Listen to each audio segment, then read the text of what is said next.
பெண்களும் குல தெய்வங்களும். பொதுவாக பெண்கள் மட்டும் 2 குலதெய்வங்களை வணங்குபவர்களாக இறைவன் படைத்திருக்கிறான். பிறந்த வீட்டில் ஒரு தெய்வம், புகுந்த வீட்டில் ஒரு தெய்வம். திருமணத்திற்கு முன் பிறந்த வீட்டின் குலதெய்வத்தை வணங்குபவர்கள் திருமணம் முடிந்தவுடன் கணவனின் வீட்டில் உள்ள குலதெய்வத்தை வணங்க ஆரம்பிக்கிறார்கள். பிறந்த வீட்டின் குலதெய்வத்தை வணங்குவது கிடையாது. பிறந்த வீட்டின் குலதெய்வத்திற்கு வருடத்திற்கு ஒரு முறையாவது வழிபாடு செய்யுங்கள். அப்படி செய்யும் வழிபாடு அவர்களை ஆண்டு முழுவதும் காப்பாற்றும்.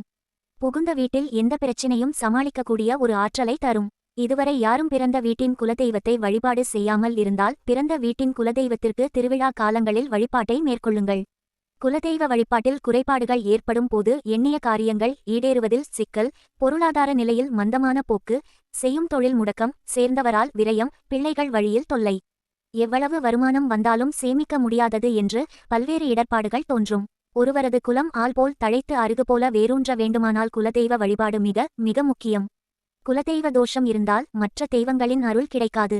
குலதெய்வத்தின் அனுமதி அல்லது அனுகிரகம் இல்லை என்றால் ஒருவர் என்னதான் சக்தி வாய்ந்த ஹோமம், யாகம் செய்தாலும் ஆலயங்களுக்கு சென்றாலும் எதிர்பார்த்த பலன் தருமா என்பது சந்தேகம்தான். வீடு, வாசல், நிலம், நீச்சு, நகை, நட்டு இவையெல்லாம் காசிருந்தால் வாங்க முடிந்தவை.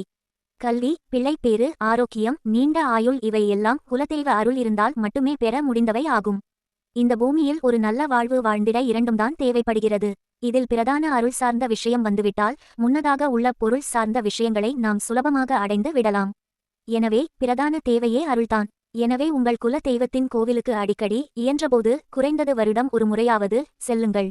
அபிஷேக ஆராதனைகள் செய்யுங்கள். அக்கோவிலுக்கு உதவுங்கள். பூஜைகள் நடைபெற ஏற்பாடு செய்யுங்கள். பிறகு பாருங்கள் உங்கள் வாழ்க்கை போகும் போக்கை. அடிக்கடி செல்ல முடியாதவர்கள் கவலைப்பட வேண்டியதில்லை. உங்கள் வீட்டிலேயே குல தெய்வ படத்தை அலங்கரித்து பாரம்பரிய வழக்கமான படையலை வைத்து மனம் உருக வழிபாடு செய்யுங்கள். நிச்சயமாக உங்கள் குல தெய்வத்தின் அருளாசி உங்கள் குடும்பத்துக்கு கிடைக்கும். வீட்டில் திருமண தடை, சந்ததி பிராப்தி இன்மை இவை இருந்தால் குல தெய்வ வழிபாடு சரி செய்து விடும். சிலர் தவறாக புரிந்து கொள்வார்கள், குலதெய்வத்தை வழிபடாத கோளாறுதான் இந்த தடைகள் என்று.